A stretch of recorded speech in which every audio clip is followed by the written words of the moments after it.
see. Where does that bring us? That brings us to the moonlight. The moonlight. The moonlight. The moonlight. Yeah. Song title right there. Yeah, there you go. That's going to be our next one. So no, actually, you conned me into a date. No, I did not. And what interesting word choice. No. What happened was we were part of another couple group, and we were doing Bible studies once a week at my house. So I messaged their group. I'm like, hey, does anybody want to go see the new Aladdin? He was the only person that replied. Yep. Oh. So, of course, he shows up, and he's like, oh, I don't see their car. And I'm like, oh.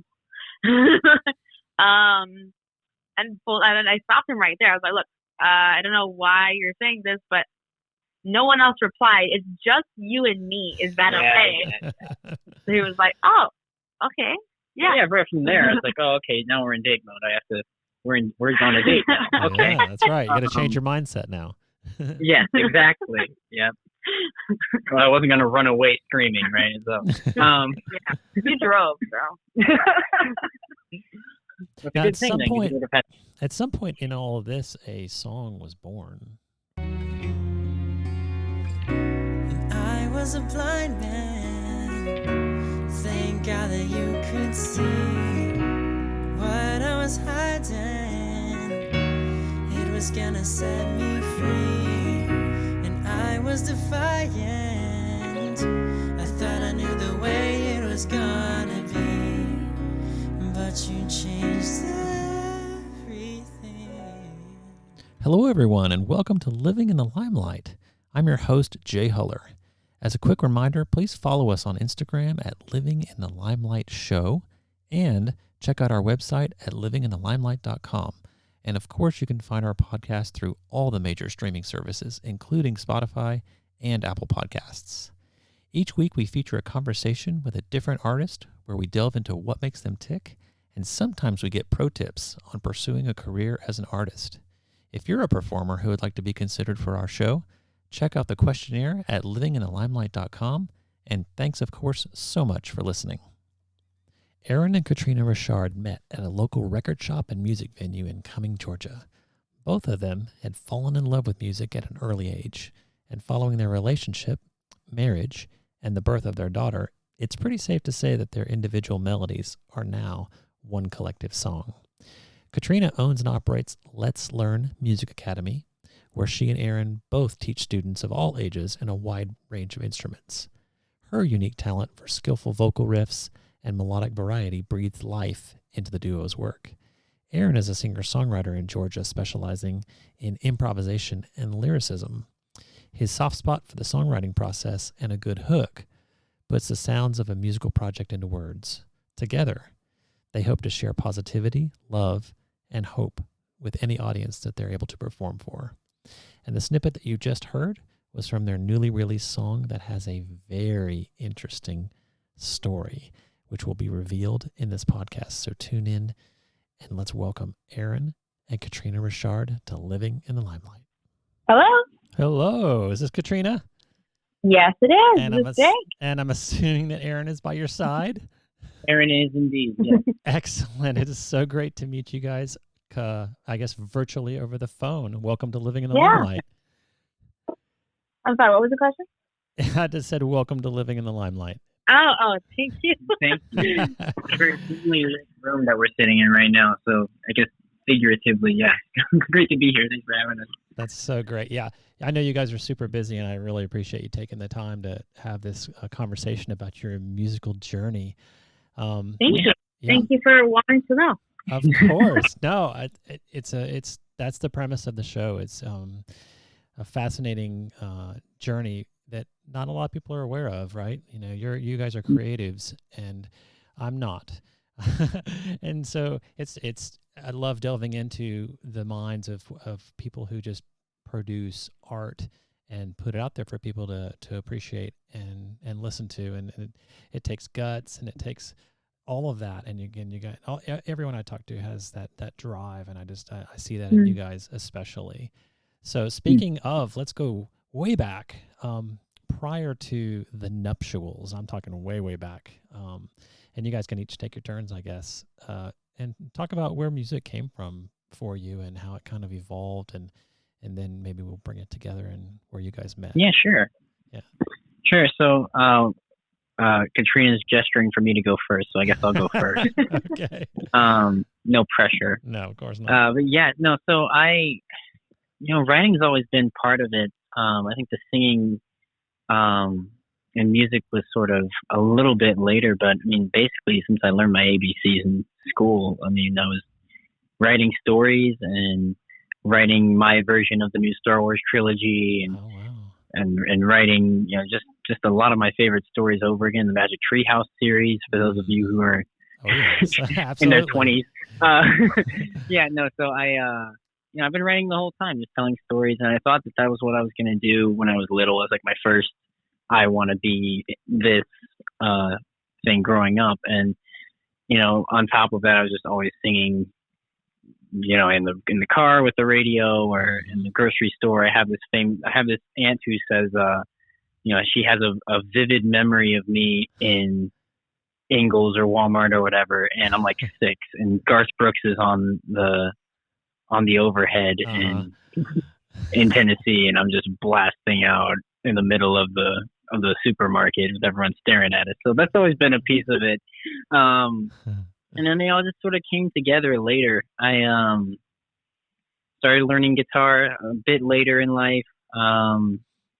Self-taught. Yeah. Totally self-taught. Oh, really? Mm-hmm. Wow, fascinating. That's great.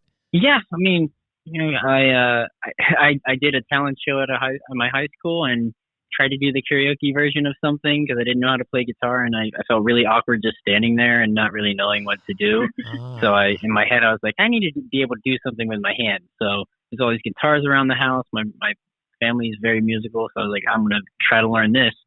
And fast forward to getting out of high school, and it's what I want to do, So writing songs, playing songs, there's something indescribable about it, I think. And then you started the band. Yeah. Well, Yeah. Back up just a little bit, because I think that's actually, I've told this story a couple of times on the podcast. That was a juncture for me. I was, I didn't do the singing in Ingles and Walmart, but I love music, and I was very serious about playing the drums in a band for my life. I was really wanting to do it, and I was that or college. Really, it was like an apples or oranges kind of thing. And so, Oh, wow. what do you think? Kind of puts you.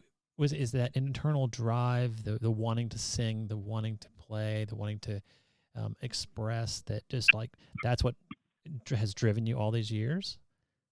I mean, it's changed over the course of the last decade or so. I mean, because life shifts, you're I don't know.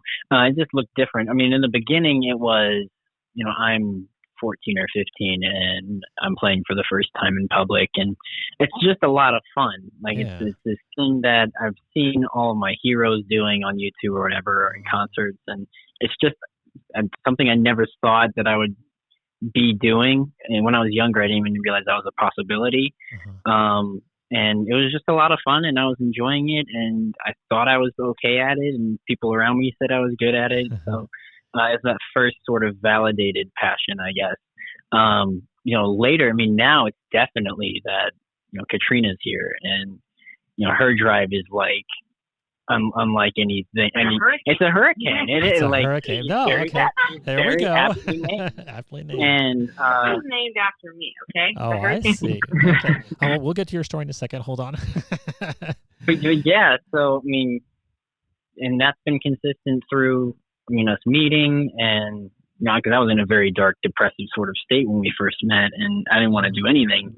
And she's been challenging me and pushing me, and that's been consistent through our quote unquote courtship, and then and then through COVID when shows weren't around very much, and then we were pregnant, and now we have the baby, and it's never been easy to do shows like it might have been when I was first started, and she's just been a consistent force to not let me quit on things. So, that's how it's changed. She's changed everything, if you could say. Oh, that's interesting. A little foreshadowing. I see what you did there. We'll talk about that in a minute. But that's really interesting, because I know a lot of people talk about their significant other and how one of you helps the other in a certain direction. I live that every day in my life, and I bounce ideas off my wife, and she's like, well, you try this, and they're having a person there consistently is super, super important. I talked to a gentleman named Ian Shelley Holmes, who's a singer, and he talks about his wife as being like, his partner in that actual respect. He'll just be singing around the house, and she'll be like, oh, I like that one, or, oh, maybe you should try this, and then he'll comment on the things that she does. Has that, so you could fully 100% say that has propelled you and given you like a renewed spirit towards what you do? Yeah, I think so. I mean, I think that for me, as far as I could ever get for myself is, this is fun and I like to do it. And it was never past that sort of casuality. And everything that I created in the past was sort of something that I have all these songs that I wrote. I think they're okay, and I just want to be able to hear them outside of my head. And that's as far as my drive could take me. As far as this means something more, and this could be a positive thing for people, and it's therapeutic beyond just me. I mean, I realize that, but I don't think it would have been enough to act on it if it weren't for someone outside of me continuing to apply that reminder and that pressure and that challenge to, hey, you're serious about this, so let's be serious about this. So yeah, and that's all positive stuff. It's not like Katrina's over here cracking a whip or anything. She's just a very positive motivational force in my life, and the positive motivational force in my life. So really grateful for her. Well, and your fans are grateful for it too, because it's propelled you to release songs like Lydia and maybe songs that are going to be coming out soon. And I like that there's you have the innate skills and the ability and the drive, really, but this was in your comments. You love music because it brings joy and it's fun, and you like that element of it. But it is hard to kind of step over into the business end of it and saying, well, let's try to get this show and let's do this. And I think what I'm hearing, and Katrina, correct me if I'm wrong, but you're pretty good at that, and well, this is a good opportunity, and ooh, what about this song? And that's kind of how it works, right, at your household?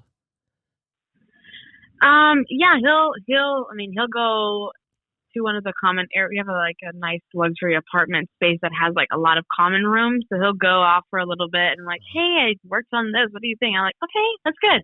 How about adding a little bit here and changing this here? It's like, oh yeah, that's good. That sounds great. And so sometimes it's just co-writing, or I'm really good melodically. Mm-hmm. He's really good lyrically. I think it's a good blend, is a good honestly. Matchup. That is so good. Yeah, I feel like I bump up against the same melodies all the time. So yeah, getting that refresher from her is really, really amazing. Yeah, and you should be blessed feeling that way, because I can tell you, for example, when my wife puts something on, she looks beautiful and everything. I mean, that's just what I see, right? But then so she won't value my objective opinion. But Katrina, it sounds like you've got this skill set, and Aaron has this skill set, so they complement each other, and you can give real objective life advice. And that's what's happening. Yeah, and I would say also knowing to do it in a way that's not harmful to the other person. Mm-hmm. Not like, oh, this sucks or anything like that. Obviously, it's yeah, no, of course. But oh, what can we do here? Yeah. Oh, this sounds similar to something else that you've done. How can we maybe adjust it? And just that positive feedback, and knowing that we're both in each other's corner from the get-go. Then mm-hmm. Exactly. Yeah, and it's hard because the music is just coming out of you, right? And it's just happening, and it's hard to mm-hmm. Censor that and go, well, I don't know if that was something I did before, but you just want to let it flow. That's really cool. Exactly. Cool. Well, that brings you close to present. So Katrina, let's move back and talk about the hurricane and where it started. Yeah. So for me, music has been very different than what it was for Aaron. I grew up in a very religious, abusive home, and music was, for me, my escape. So I was the kid where it's like, oh, where's Katrina? She's at the piano. It would be at like family events, at some random church that my dad's preaching at. I would be in another room on the piano. So it was definitely my safe space because there wasn't that at home. Eventually, I started taking lessons at 5 with a homeschooled young lady who lives in the neighborhood, and eventually transitioned to like a conservatory. And I took lessons up until about 13, 14 years old. Nice. Of course, having a dad as a pastor and grandparents on both sides as pastors, it was like, okay, you have this, you're going to play at church too. Yeah, right. So performing was something that was weekly for me in that setting. Eventually, did you find that that's okay? Did you find that training, I quote unquote forced training, was good for you? I know you were, playing the songs. I thrived with that. I needed that. I needed that. And the person, my like the longest teacher I had was so strict, and everyone called her mean, but I loved having that teaching style. That really helped me because, that's kind of what was my environment at home. But so, she wasn't... Like, in a weird way, it felt familiar. Yeah. Yes, I would say that. Okay. Yeah. Okay, so you had your regular Sunday gig, and you're kind of evolving through that. And aside from, the church element, did you find performing rewarding in the sense that people were engaging with what you were doing? Is that a big part? Maybe this is for both of you. The feedback, the smiles, the clapping, and all of that. Is that really? So go ahead. Yeah, I eventually, obviously, maybe around 8, 9, 10, my other sister also started taking music lessons. I'm the oldest of 5 homeschooled kids, so it's the sister number 2, and she was put in violin classes. So eventually we would like be playing at like house shows or social events and things like that. Me and her would duet and sing and play. And yeah, it was definitely like, wow, oh my goodness, you're doing so great. That's awesome. And we loved that. One of the reasons being like we never heard that. So that was just like, it was like, wow, people actually like us. Like we're nice people, and we're not like, it was just a whole different vibe. And it became a thing. Me and my sister would be up 3 or 4 or 5 in the morning and just like playing music. Oh, nice. So that was kind of like our thing. That's so cool. Do you guys ever get the chance to play? Like currently, do you get together and do that? Currently, actually, we were over there 2 weeks ago, and Aaron pulled out a ukulele, and we, me, her, and Aaron sang "Dynamite" by BTS for my daughter because she loves BTS. Lydia's a big BTS. Okay, interesting. So, and yeah, we all 3 harmonized, and it was really nice to just do that for fun.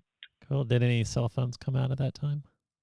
Did any what? I'm sorry? Any phones come out? Any footage of the moment? No, I didn't. I was kind of like in the moment kind of thing. Okay. Yeah, I'm normally really good at capturing those moments. Like if anyone sees my Instagram, it's like, what's Katrina doing? It's like you will see, but yeah, I missed that moment. Yeah, and that's something I'd love to talk about because when we raised our daughters, they're older now. It was just on the cusp of social media and Facebook was evolving and all of that. I'm not that old, but when I grew up, there was not an online documentation of growing up. Yeah. And now there is. And I've seen Lydia from the beginning. I've followed you guys for a long time. And you're right. You're very good. You're a good mom at putting that kind of stuff out and keeping everyone on the loop. So, all right. So let's bring you two together now. I think I read something about a music store. Yeah. Do you want to tell a story? Or you want me to tell a story? I think we can probably kind of tag team it, but I want you to kick it off. Okay. You always tell the story pretty Okay. So, we met at a music store called His Rock in Cumming, Georgia. Okay. Yeah. I think it's been around for over 10 years. Yeah. Yeah, it's been 15 years. It's a great spot for local performances too. They have shows all the time. Yeah. Yeah. Mm-hmm. So Bob, which is the owner, was having an open mic, and me and my sister, the one I just mentioned, and her then boyfriend wanted to do something like a trio together. So we roll up, and Aaron Richard is there with his leather boots and just sitting on a couch. And at the time, I was actually engaged to a sailor in the Navy. Oh, so I was wow. like, oh, hey, nice to meet you. You know, it wasn't really like, Yeah, your eyes weren't in that direction. I was committed to somebody. So I was like, oh, nice to meet you, man, whatever. I thought that was really weird. So You were really weird. pretty cringy guy in general. Well, Aaron, you did say that time was a little bit dark of a time for you. Yeah. So, Yeah. Yeah, definitely in a valley. Yeah. Okay. Okay, so this open mic is starting, and he's in his leather boots on the couch, and then what happens? Yeah. We each do our performances. We chat a little bit afterwards, and kind of like that was it for a few months until I got dumped. And I'm then, so sorry. no, it's okay. It Sorry, needed not to happen. sorry. Sorry. Hey, it needed to happen. Yeah, And would have made this whole situation now a lot more awkward. yeah. it would have been. Exactly. Yeah. And yeah, so I eventually got into, I had like this really dark time at that point, with a lot of things going on. So I really found photography to be kind of like one of those outlets for me. So I messaged Aaron and a couple other people on my Facebook feed. I was like, hey, do you want free photos? All I asked was that you tag me. He was like, yes. We met in March or June. One of those. It was April's first. Oh, I was wrong. Totally wrong. We met in springtime at Dahlonega, and we spent the whole day together. Yep. Just like taking photos everywhere. He had like multiple outfits. We went to go see ducks. Like it was like this whole thing. I have a pathological fear. I'm just gonna say, putting that out there. Okay. It kind of turned into like a date day. Yeah. Kind of. Wasn't planned. Yeah.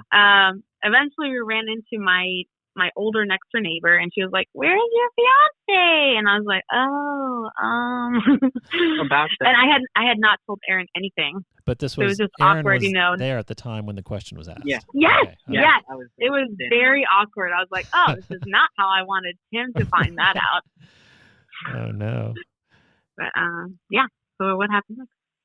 So definitely like first sign of, oh, okay, this person is like, maybe there's a reason that we keep running into each other and doing stuff, and there's some compatibility there, whatever. And so, you know, we're both in single mode again. We both got out of long-term relationships and kind of dark places. The rest of that year, I guess, she was trying to get me to to participate. Like, so Katrina was part of a ministry outreach in Cumming. Am I doing this right? Yeah. Called the Warehouse, and they still operate. Great group of guys and girls. But yeah, so Katrina was hosting game nights and Bible studies, and you're doing worship nights. And I mean, I was very introverted and didn't want to. I was scared of my feelings, basically. So I kept saying no. About the 29th time, she wore me down. Oh wow. And so I went to a game night, and you know, got to meet her again, and I don't know, just kept on coming after that. And she offered to have me come on and accompany her and some other musicians on a worship night, and that was our first experience playing at the same time together. We actually have a video of this. Yep. If Over video. Yeah. But yeah, so from there, just kind of actually becoming friends and seeing each other regularly in a casual setting. And you know, for a long time, we were both really afraid of getting hurt again. So neither of us would say anything to each other about what are you doing in my life. We didn't have a DTR moment for a while. And, I don't know. We got to a point where we both kind of knew that we had feelings for each other, but you know, didn't act on that again because of those past hurts and past pains and wounds. So let's see, where does that bring us? That brings us to the moonlight. The moonlight. The moonlight. Yeah. song title right there. Yeah, there you go. That's going to be our next one. So no, actually, you conned me into a date. No, I did not. And what Interesting happened word was, choice. No. What happened was we were part of another couple group, and we were doing Bible studies once a week at my house. So I messaged their group. I'm like, hey, does anybody want to go see the new Aladdin? He was the only person that replied. Yep. Oh. So of course he shows up and he's like, oh, I don't see their car, and I'm like, oh. And I stopped him right there. I was like, look, I don't know why you're saying this, but no one else replied. It's just you and me. Is that okay? So he was like, oh, okay. Yeah. Yeah, right from there, I was like, oh, okay, now we're in date mode. We're on a date now. Okay. Yeah, that's right. You got to change your mindset now. Yes, exactly. Yep. Well, I wasn't going to run away screaming, right? So, Yeah. You drove, bro. Now, at some point in all of this, a song was born, right? Yeah, so I'm almost there. Okay. Finally had our define the relationship moment. We got a cabin trip done, kind of with the same group of people that were in on the conspiracy to get me to go to Aladdin alone with her. Did you confirm later that it was a conspiracy? Like that they bailed on purpose? Well, we don't talk to half of that group Yeah, anymore. Okay. So the story might have died. Okay. Yeah, I mean, that's just how I like to tell it now. No, that's a good one. I like that. So we make the cabin trip, and we're all staying in the cabin together. And I've got this melody that's in my head that I've been working on for a full day and a half. Guitar, piano, whatever. I can't put words to it. I've got serious writer's block. And of course, I got an Airbnb with a piano. Of course, so I was like, this needs to. That's it, exactly. So was it the first afternoon we were there when we showed up? 1 week of dating. The first afternoon on this trip. Yeah. So we sat down, and again, I'm playing this melody, trying to figure it out, and Katrina starts doing something. Katrina starts doing something. I think on the piano. Dude, you are way too popular. Sorry, my sorry, turn it off. There you go. Dude, I started doing something on the piano. Yeah, and so it just started to click from there. The lyrics came. I think you wrote the actual vocal melody that started it off, and we had a full song fleshed out before the end of that afternoon. And I don't know, it's just what was fresh on our minds that we were both in this really painful realm in reality, and we're seeing things in a dark way, and had a lot of things to process and go through after both of our breakups. And now we're a week into dating already. We're on the other side of how your world kind of shifts, I guess, honeymoon phase or whatever it was, but we felt like that never ended. Yeah, we're still in it. Yeah. That's so cool. I like that. 3 years coming up that we've been married. Fantastic. So. Let's stay in that moment just for a second because it's so rich, I think. So that song is emerging. But was it academic? Was it like working together to solve a problem, or was there did you start to see some future music potential with both of you doing stuff together, and then of course the you potential, because it's just a weekend in a relationship, but were there sparks musically and or emotionally? Oh, yes. Yeah. Enthusiastic yes to both of those. Yeah. So for what the actual process was like, it was not really academic. It was more sort of I don't know. Well, yeah, it was just kind of improvisational. Yeah, you would play it, and I was like, oh, add this. And I was like, oh, how about this here? And then and we just keep on playing through what we had until the next thing got added, and then a little more got added, and then but before we knew it, we had 4.5 minutes of things. Yeah. Had either one of you done that process with a different person, like in your life?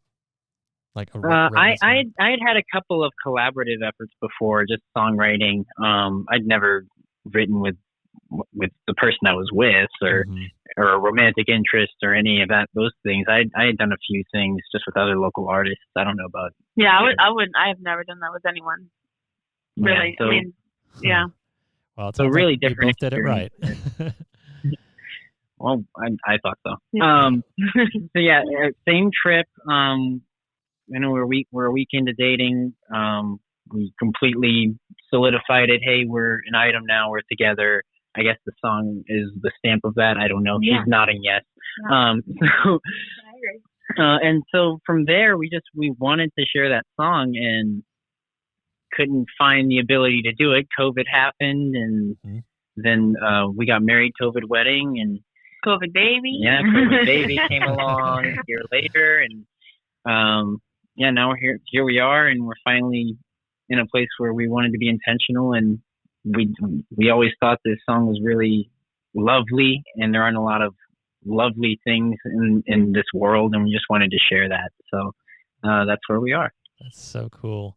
And, I feel like I skipped over the last 3 years. No, you're good. You did good. Well, you said it's been the honeymoon phase, so we'll just think of an extended, Bahamas vacation or something like that. There you go. With the COVID's kind of hanging around in the background. Mm-hmm. So this episode will air in a little bit later in March. I believe it'll be after the 18th. But there's a big plan that I guess we'll have unfolded at that time for that particular song. Do you want to talk about that, or do you want to keep it hush hush?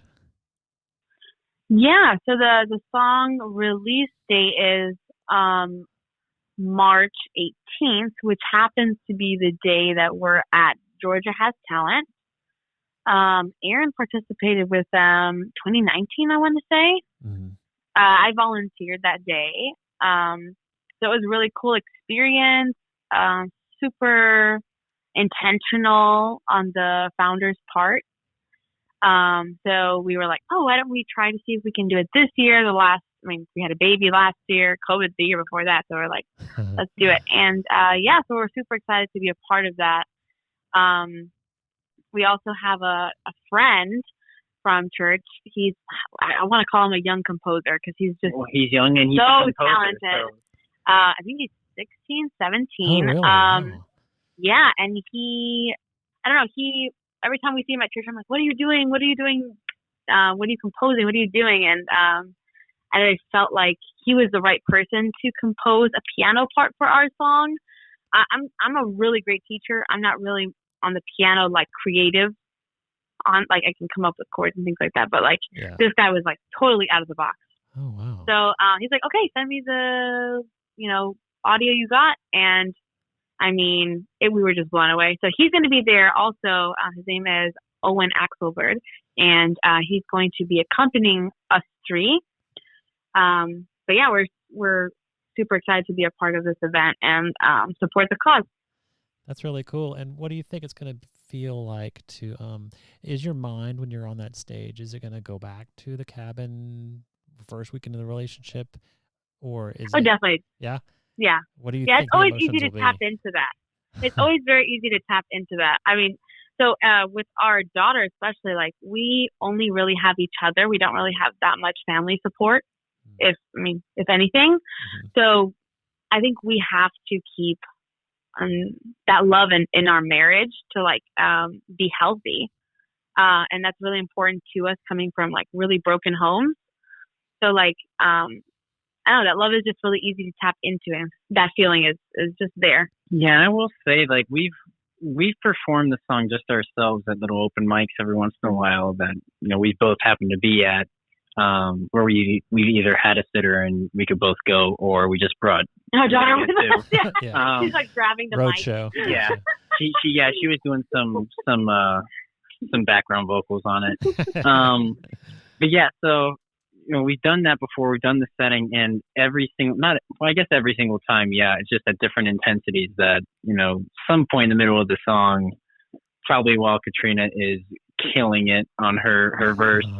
I don't know. I hear her voice and I hear the song, and I listen to the lyrics and see her face. And it's just always this moment of, man, here's this earmark moment of how we all started, how it got started out. And, especially 3 years later, baby, marriage, COVID, all the things that we've gone through. It's a lot of pressure. It may be pressure, but it's just wow, we're still here and the song's still true. And it's just a beautiful moment every time. So yeah, I fully expect that to happen again. Owen will be performing it with us at Georgia S Talent as well for the first time, as Katrina mentioned. So I imagine it'll be a little more intense with that sort of cinematic, melodic piano underneath. And we're just really excited and just always love to play it together. That's super sweet. And I'm anticipating the moment. I can see it in my eyes. And that's the one thing that just attracts me to artists in general is the passion they put behind what they do.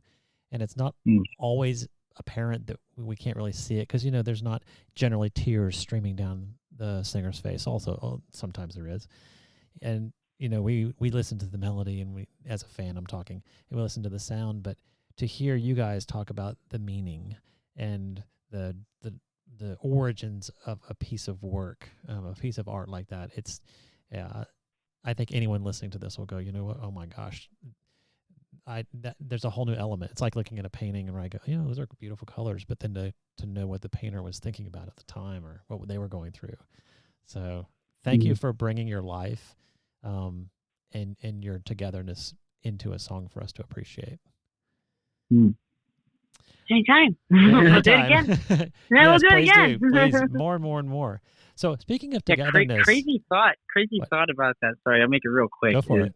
I mean, we were trying to write another song together the last time we were at Georgia Has Talent before COVID. Totally right. Like, we were backstage I was getting ready to go on because Katrina was there too, and we were like, yeah, let's write another one, and maybe someday. That is just sitting in one of our files on our phone. We need to play. Oh yeah. Dust that one off. That could be 2.0. Very cool. Well, so you guys are together with Let's Learn. How did that come about, and what does that do for you today? And was it a dream come true? Was it something you always kind of thought about? Was it a spur of the moment thing that you're so happy about? Give me some background into your business adventure and how it's going, and maybe even how people can support you, where it is, all that kind of stuff. Yeah. So Let's Learn Music is actually my little baby. I started the business in January 2017. At that time, I was working. I had a lot of different jobs at that time. I worked at Chipotle as a kitchen manager for a while, Ford in Buford, and then I ended up at a wig place working as an executive assistant for someone. Okay. And just one day, I was kind of just, packing hair, dealing with customers, and I was like, I feel like I'm supposed to do something more than just this. And I started really, if I'm going to be honest, totally asking God. I was like, what should I be doing? What do I do? Tell me, and I will do it. And within a week, someone gave me a keyboard. Oh. And I hadn't played the piano. At that point, I was 20, 2017, I was 20. And I had not played the piano at least 6 or 5 years. Mm-hmm. So I was like, oh, okay, I have this now. You know what? I'm just going to jump off the deep end. So I started posting on, garage sale pages on Facebook. Hey, piano lessons, $10 for 30 minutes. Immediately blew up. And I had never taught before, but I had so much knowledge. I was like, you know what? I'll figure it out as I go. Yeah, of course. And by that December, we had at least 12, 13 kids at a recital held at a retirement home. Wow. So I remember just looking there and I was like, wow, this is cool. I can do this. So eventually I made the jump and quit my job and did this full time, which was literally the most scariest thing I've ever done. Yeah. I was just like, okay, God, I'm going to do what you said, but I don't know how to pay my car payment or rent, but here goes. Oh my goodness.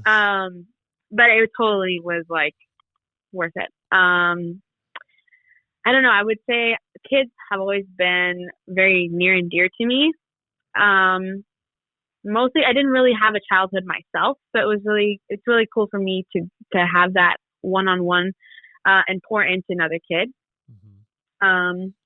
And also kind of like, you know, be a friend to the parents as well. That has been something that just has evolved over the last 6 years. Yeah, so it's super important. We actually just got a studio space for the first time. Most of my students I actually drive to at the moment, which is great, but it's just it's a long process in a day, you know. So we're trying to shift more to the location. Eventually, I think it was last year. Yeah, last year around January, February, I kind of like, Aaron, I totally believe you could teach. So I kind of like equipped him as best I could, gave him some resources, got him some clients, and yeah, so now Aaron's teaching too. There's that pushing thing you're talking about. She didn't con you into that one, I don't think. No, I understood what was happening. Yeah. He's doing really good. But yeah, I don't know. I guess it's turned into more of I feel like a ministry to my perspective, where I mean, I'm not just teaching a lesson. It's like I'm actually building community with people, and just loving on people. That's my favorite thing. And like you said earlier, that how the piano playing and music in general was therapeutic to you. It can be for so many people that just need something to let their fingers do the talking, all right, and come up with something and go, oh, I made that noise, I made that sound, and oh, I could do this, and it's just a constant what's next, and the knowledge base just grows. And yeah, I love that you framed it as loving on people, because you can definitely use music for that, right? Yeah, going to the creative side, that's something that we encourage, especially with our students. But I also think not even just piano lessons, but you learn how to work through hard things, and I feel like that's something that's not taught anymore. So it's really cool to go through that process with a student, whether it's a child or an adult. Like, hey, you can do this. Like, this is hard right now, but you just need to put a little bit of time, a little bit of effort. Take a deep breath. You know, play some keys really fast, randomly. You know, get that out and just try again. Just try again. You can do this. With what you said about, you know, it being impactful to someone. Like, I have moms that I teach that are like, this is the only thing I do for me. You know, that is just amazing to me. You know, like, I want to keep doing that. I want to feed into more people like that. You know, like, this can be something for you, you know? Yeah. And there are two sides to the coin. You know, there's that, oh, mom is sending me to X, Y, Z kind of lessons, and that attitude. But it sounds like you can even turn that around. You can make it be like, well, hey, look what we can do, and make it fun and interesting for the kid, and let them get their frustrations out, and it becomes, you know, an attraction for them versus a chore. And then later on, they'll be like you, and they'll be like, oh, I'm so glad I learned how to play the piano. Watch me go. Yeah. That's so cool. Yeah. Well, go ahead. Yeah, go ahead. I was going to say, no, I was going to go take a left turn on all of this. It's music related, but I have in big bold in my notes 60 days. I'm just going to leave it at that, and I'm going to let it hang for a second. And it's obviously directed toward Aaron, but I'm so curious about this. Yeah. Okay. So the 60-day Ed Sheeran once a day. I guess the challenge. I don't remember what we called it. But yeah. So strictly an idea that came from Katrina. Thank you. Oh, nice. Okay. It's just a fact. It's just a fact. I heard it here first, Ed. Yeah. So yeah, because he listens to us every week. Yeah. No. Hey, I figure if you get a call in, just go ahead and forward that to her. So she had the idea. You know, it was, I think, right at the beginning of COVID or a little before it. It was still in it, for sure. So, you know, we were just trying to I don't know, keep positivity going and content for you to do, because there weren't shows, there weren't anything like that. That's right. Musicians are having a rough time doing anything. Absolutely. With so many places getting shut down, shows getting canceled and whatnot. So we did the post. I just went through and we selected songs together, selected segments of the songs together, and we just sat down once a day, and we'd get home she'd get home from her lessons. I'd get home from my Kroger deli job, because that's what I could get at the height of COVID. And we just, shot a couple takes until we got a good take. And, it turned into, just a fun thing that we could collaboratively do together. Cause she, Katrina's she's great at everything she does, but, wow. Again, it's a fact. I've yet to see you just completely fail at anything. Aww. So, but I know that photography and videography is an interesting, passionate area for her, and it was a lot of fun shooting those videos, and I had a lot of fun just kind of learning day to day something really quick, and seeing what we can make with it. So it was a lot of fun. 10 out of 10 would do it again. And so, but as far as whose idea was, totally. She's like, hey, let's start doing this. Well, then I'll have to maybe tweak my question a little bit more towards Katrina or both of you. So, since Ed Sheeran listens to this program every week, and when he contacts me, am I sending him to him? Or to you, Aaron, or I'm sending him to you, Katrina, or just maybe over to the house in general? No, I'm the manager. He's always called me his manager. So, send him my way. Okay. My people talk to his people, and, we'll get something down in the books. Got you. So, when it says on the books, what would be a conversation that might happen? I guess my question behind all this is, why Ed Sheeran? Why his songs? Aaron loves Ed Sheeran. It's one of his influences vocally. Okay. So I would say he relates to him also, kind of like how socially awkward he is, how he's just a normal guy. So I feel like that's something Aaron really related to, and I was like, hey, why don't we see if we can get him to respond to us? And then I found out Ed Sheeran doesn't do any social media at all, and I was like, well. Interesting. I did not know that. Well, there are always other ways, so who knows? Let's just leave that thought out there. So kudos to him, though, that he recognized that he needed to not be in the oversaturated social media realm for whatever reason. So and that's actually a question I love to pose to most of the visitors here with me, is that something that could overtake you, because you have fans and you want people to enjoy the stuff that you have, but you have to turn it off at some point. Everyone kind of does for their own personal sanity, but do you guys find that it has more benefits than negatives, and that you feel like you're in pretty good control of it and manage it pretty well, or is it sometimes pretty overwhelming to have social media? So, I'm not in social media right now. Not really deeply, but I've done it in the past, the everyday thing. And, the whole idea is that everything's so oversaturated.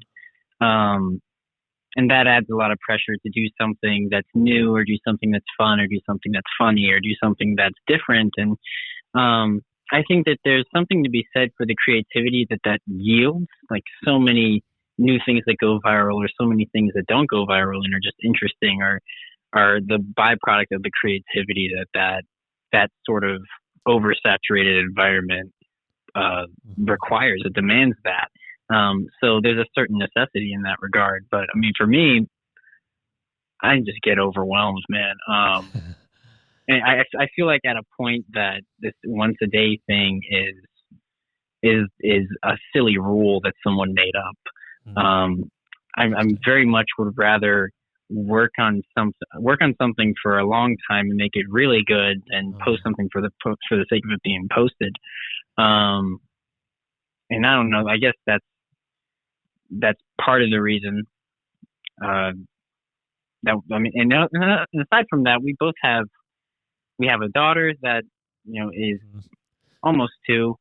So I mean, one of us is with her, if not both of us, all the time. Yes. Childcare is ridiculous right now. Just really crazy expensive. And we want to do that. We want to be there for her. So once she came along, especially, that became a really easy decision. Like, what do we give all of our attention to? Our immediate family or Mark Zuckerberg and Elon Musk and the rest of them. Because it's a toxic thing, man. And I don't know. It's just a set of priorities, I guess. Everyone has their limits, and I'm grateful that Katrina can be my manager and handle all of that for us, and you don't have to worry about it. Oh my gosh! Yeah, and no, go ahead, Katrina. I keep cutting you off. I'm sorry. It's okay. It's different for me because I find a lot of my support on social media. So I'm constantly on social media. I'm pretty much every day posting where I am, things like that. Mostly started out because I had my daughter, and she has 2 sets of grandparents, 2 sets of great grandparents, extended family through multiple countries. So I was like, this is just the easiest way for everyone to just see what's going on. And then it turned into, oh, my daughter is doing this. What do I do? And then I'd get like 20 responses. I was like, oh, this is great. Because we didn't have any support, again, during our pregnancy, during, her being born, postpartum. We had nothing. So social media was that for me. Yeah. So I don't know. I'm not, maybe it's because I'm not millennial, but I find social media, I can choose what I see. So because I can do that, I have positivity and a lot of like therapy things, a lot of mom things, a lot of, that kind of content where it's not like hurting me. It's like, oh, wow, let me share this. And then I'll have like 10 people I don't even know. And they're like, oh my goodness, this impacted me so much. I had someone call me today, say, hey, I just saw you share this. I'm literally crying. I needed to hear this. And I was like, oh, I love that. Yeah. Thank you. So it's different for me, but yeah, I have not taken a break. I probably should, but that's my whole life though. So I need to. Yeah, well, it sounds like you've got, you have some good reins on it, and I love the fact that you approach it from a positive perspective and delivering great news and stuff into the world. And the kid content is, everyone loves it. Like our daughters were younger, we'd post stuff about them, and then be like, there's a lot of energy around it. No one wanted to necessarily read about us, but but about them. So it's engaging. Yeah. Okay. This is going to be a little different. I'm going to read a lyric from a song, and one of you will, I'm sure, speak up about it. And I'd like to know how that line got written, like what the moment was, because it jumped out of my ears when I heard it. Like it was. Oh, really? I'm so excited. Very prominent in the song. Okay. Okay. No, this is not a hard quiz. Before your eyes have opened, you're opening mine. Oh, that was you. Yeah, it's a Lydia song. Yep. Yes. That was you. Yeah. So yeah, that was me. That whole Lydia song, like that was a blur. A lot of times these songs just kind of write themselves, and I wake up after they're done. I felt like similar to when we finally defined our relationship, and the worldview kind of started to shift away from I'm hurt and I'm wounded and I'm broken and I'm unlovable, and it started to look like, oh, I'm valuable to somebody, I'm worthy of love by somebody, I'm important to somebody, and I can be vulnerable with them and they can be important to me too. Everything starts to open up. The world gets a little brighter. It was a similar shift when we found out that we were pregnant. And I don't know, when I think about the pregnancy, the first thing is like we were just both so at peace throughout it. Yeah. And I thought I'd be freaking out the the moment that I knew I was going to be a dad. My whole life, I thought that would happen.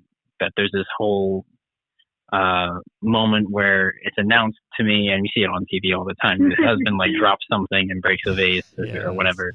I thought that would be me, right? But I was the first one to actually know. Yes, I couldn't look at it. I was like, you look at it, I can't see. And so maybe that's why, but that's the life hack. Husbands and dads to be out there, look at the test first. Okay. But anyway, no, I'm sorry.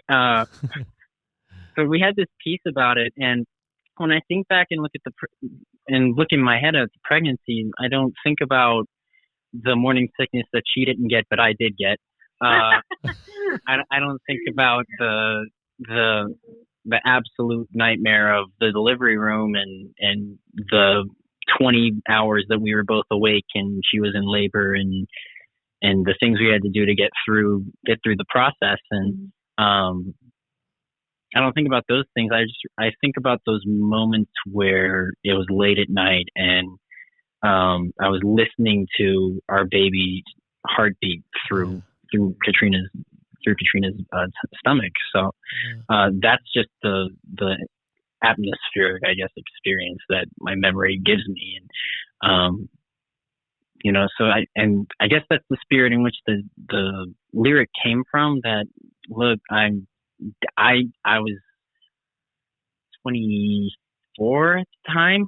I had never thought of myself as a dad to this point, and it was happening before I was thinking about it.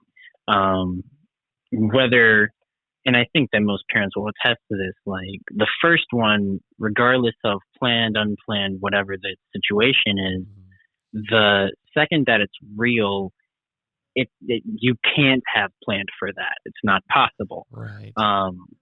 And the reality of it was something not paralyzingly scary for me. It was, my whole world is shifting and I'm seeing myself as a different person and my world around me as a different thing. And everything's being sort of redefined.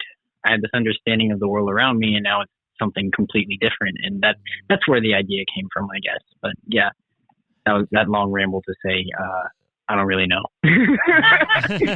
No, don't apologize, because that was actually beautiful. And I think that's great that something inside of you kind of kicked into gear. You had the fear and like, oh my gosh, this is so scary. But then something you can't explain even overtook you in dad mode, kicked in, and you were the calming force in all of this, and you remember the beauty of it and not the trauma of the delivery and all that stuff. The mind is incredibly strong, and it serves you well, because you guys are, from what we can see on social media, you guys are doing a great job raising her and loving her, and thank you. I think that's amazing. We don't really hear that a lot, so I appreciate it. For sure. No, I love seeing parents and doing fun things with their kids and going different places and showing that, and the positive experiences. There is some negativity out there that I just I'll swipe like no, but I'll look for the nurturing stories. So yeah, keep them coming. Let's shift gears here a little bit toward the end, and oh, what a transition. Shifting gears to talk about gear.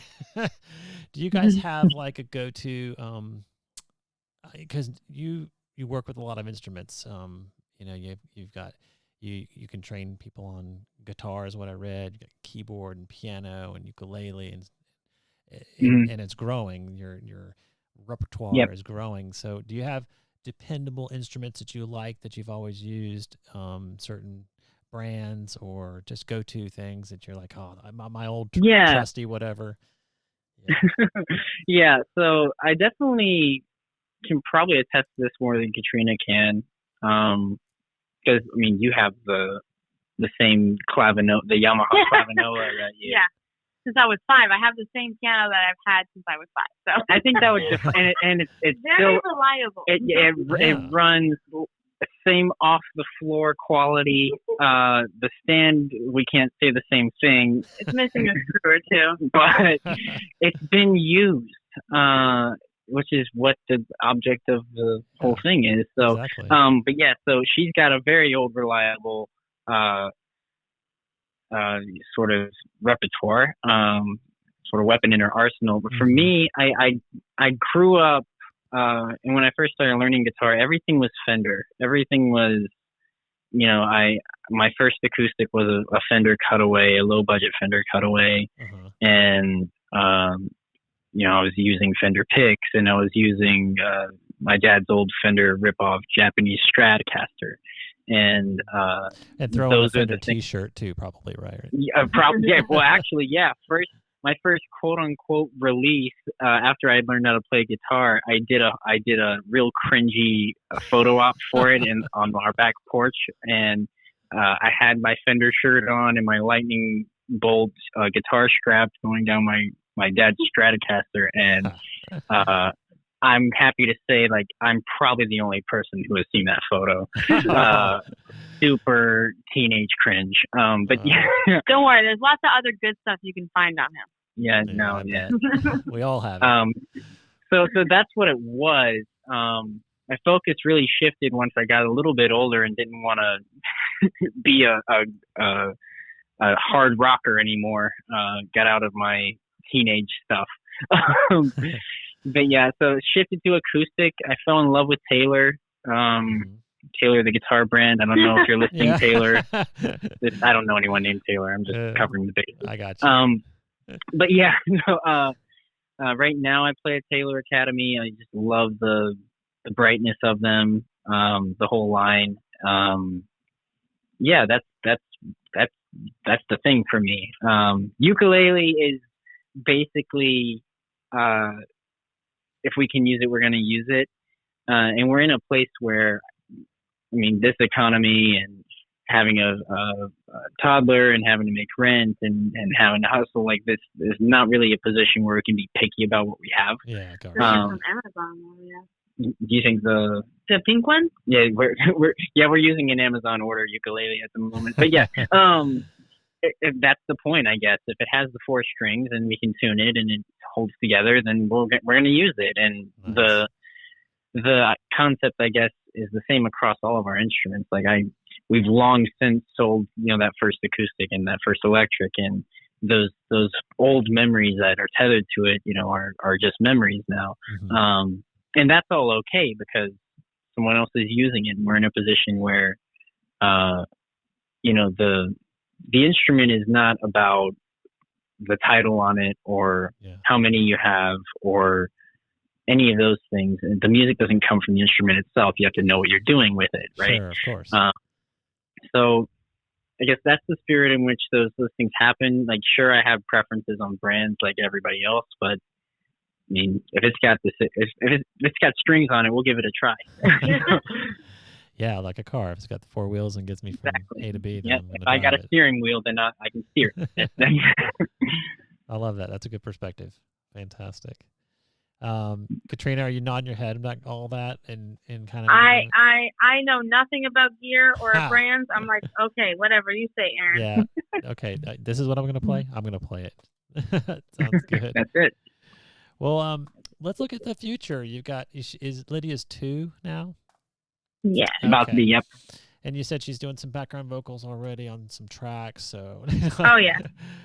Yeah, she's a wing vocalist drummer. Oh really? Okay. Definitely. Yeah, as much as I want her to play cello, I can see very much that she's a percussionist. So for Christmas, I made sure that Grandma and Grandpa got her this really cool djembe, and she loves it. Nice. She has a piano in her room. She has shakers, cymbals, like all of it. She's all set up. And does she go to that stuff? Or are you two like, hey, play this? I know you wouldn't be. I'm just being funny. Yeah. So, well, her favorite song right now is Elmo, right? Obviously, the Elmo song. Yeah. So I'll play on the piano. I'll give her sticks for her drums, and we'll just sing and play it. Yeah. And we're counting with her. Oh, yeah, she can. She can totally count. She'll count 1, 2, 3, 4 with each of her little hits. Nice. So she loves music. Music is her favorite. Yeah, it's not like we bred her for this, but it's definitely not something that we pressured her into. You're going to do this because that's a family thing. It's we learned really early that the gene definitely passed to her, and it was maybe 3 or 4 months that she was starting to hum things, she was starting to dance to things, she was starting to tap her hands to things, and I mean, now we're in a place where she loves BTS. That is so special. I love that. So we'll just assume she'll carry on with her trajectory. And you guys, what would you guys like to see as your family grows? How is the stage life and performance going to blend in with that ideally for you? What would you like to see happen? We've talked about this. I think even before we had kids, we were like, if this actually becomes a thing for us, how would that work? And we're both very set on homeschooling Lydia. Okay. So, I mean, if that means we buy an RV and we're like traveling everywhere, then so be it. That would be great. But yeah, I just talked to a girl. Sorry, I interrupted you again.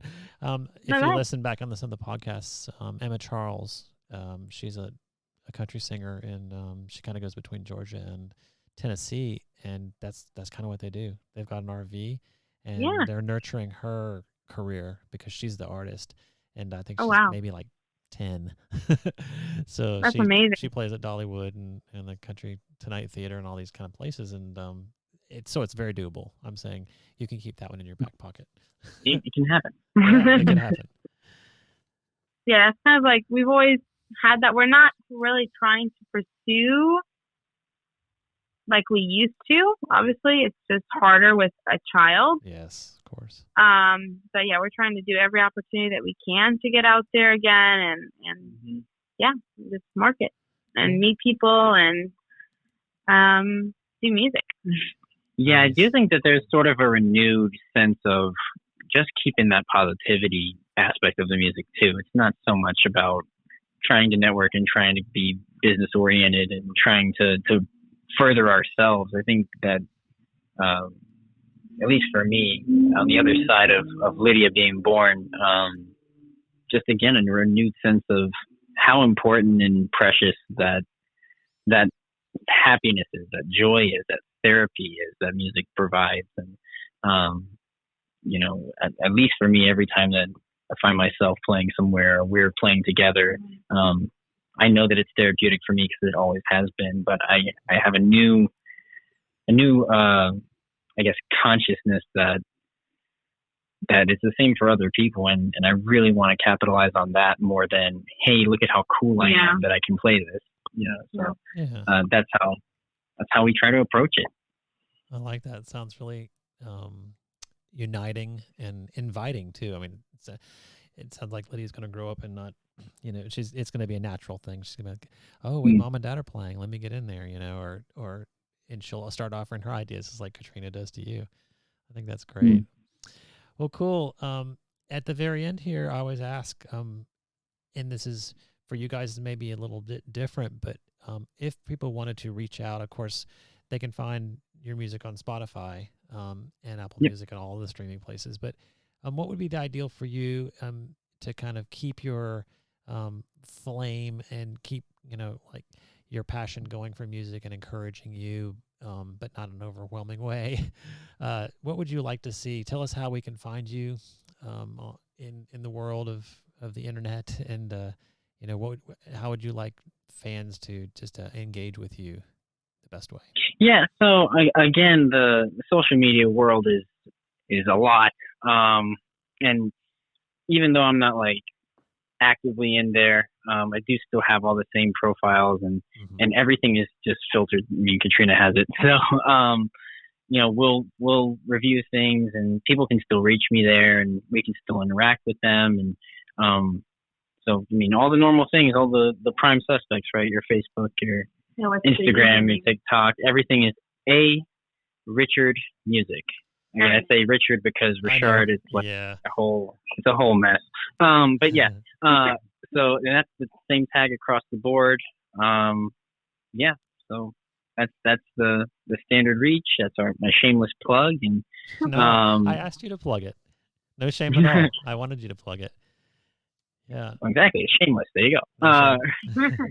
yeah, so I mean, maybe another day I'll be more active. And we still get our posts in, but I mean, I don't know. I can't imagine in the world that we're in right now that I can be sitting at a phone going, "Is anyone messaged me yet? Is anyone messaged me yet?" Yeah, right now, kind of like our daily routine.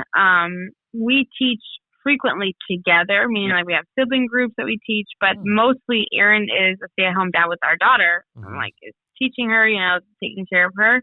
So I've kind of like put all of the business side and networking side on my end. Yes. So that's just an easier thing to do than having to do with a toddler. Yeah, trying to post with the screaming child in your other arm is it's different. Certainly challenging. Absolutely. But yeah, so that's my side. How about you? Yeah. Do you want my social media? I don't have really anything music related on it, but well, I mean, yeah, please, because you've offered, and I can attest to this, that it's a positive message typically, and it's kind of fun. Like when you guys go to certain places, I'll be like, wait, I don't think I've ever been there, and so absolutely, yeah, bring it on. Yeah. So all of my stuff is the Mrs. Richard, MRS. So TheMRSRichard. And that's on everything. Don't go to my TikTok, I beg you. That's a lot of cringy stuff. But I do that for fun, so no judgment there, please.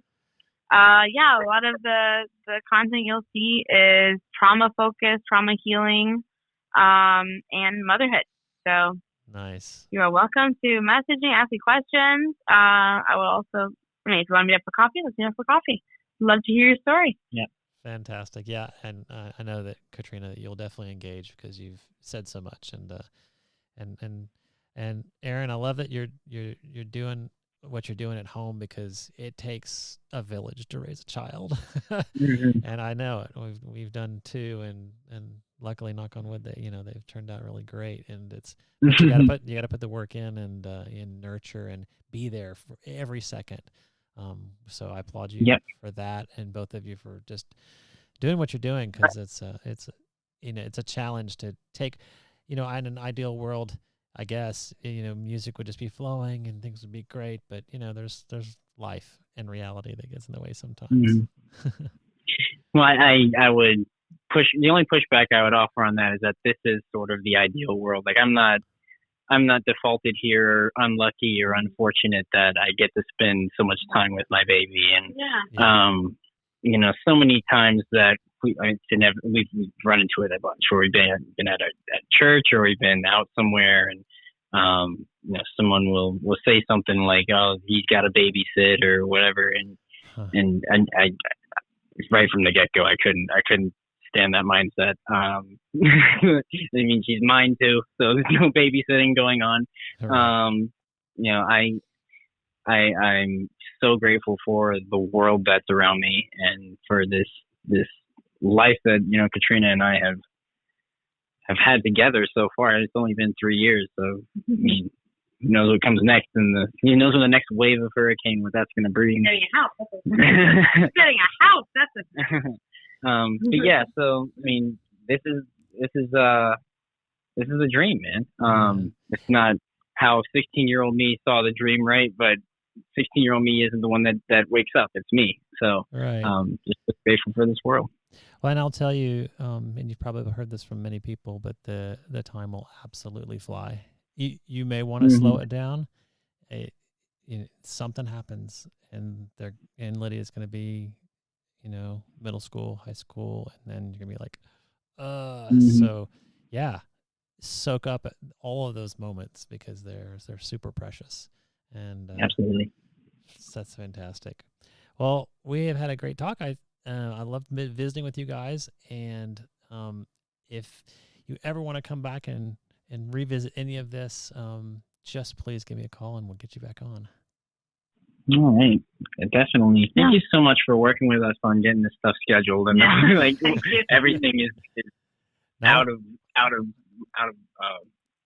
control as far as scheduling. So no worries. It actually worked out great for me, because this particular time is a good recording time for me when things are quiet. So absolutely. And you guys you're fantastic people. You're inspirations for everyone because of, like you said, you've gone through a lot and you're coming out on the other end as positive forces of light. And if people listening to this, want to connect with great people, you just heard their story, and please follow them on all of the socials. And I've loved the conversation, and I can't wait to see you guys in person. Thank you. Sounds great. Thank you so much, Jay. Absolutely welcome. All right. We'll talk to you soon. Yes, sir. Sure. Have a good night. You too. Bye. Bye.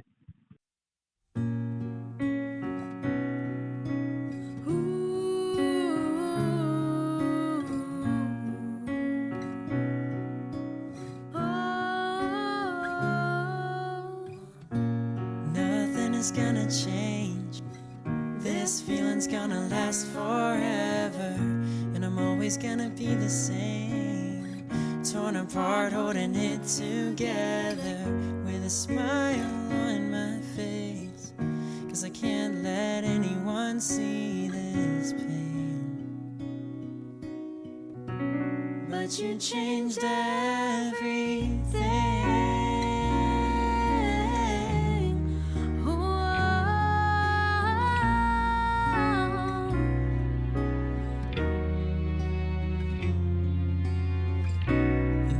Was a blind man. Thank God that you could see what I was hiding. It was gonna set me free, and I was defiant. I thought I knew the way it was gonna be, but you changed everything.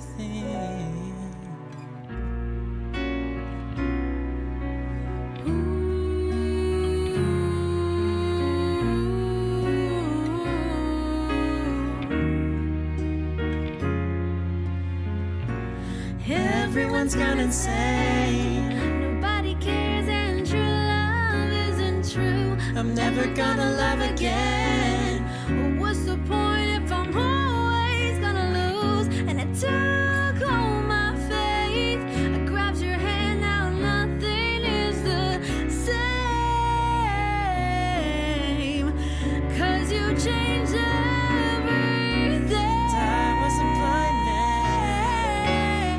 Thank God that you could see everything. What I was hiding. It was gonna set me free, and I was defiant. I thought I knew the way it was gonna be, but you changed everything.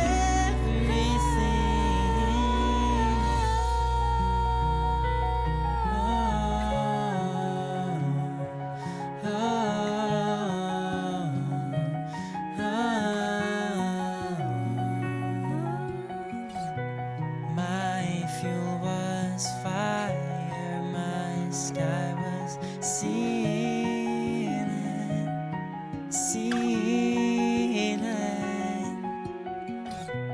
I've got a scar and a heart that's beating, beating. My fuel was fire, my sky was ceiling, ceiling. I've got a scar and a heart that's beating, beating.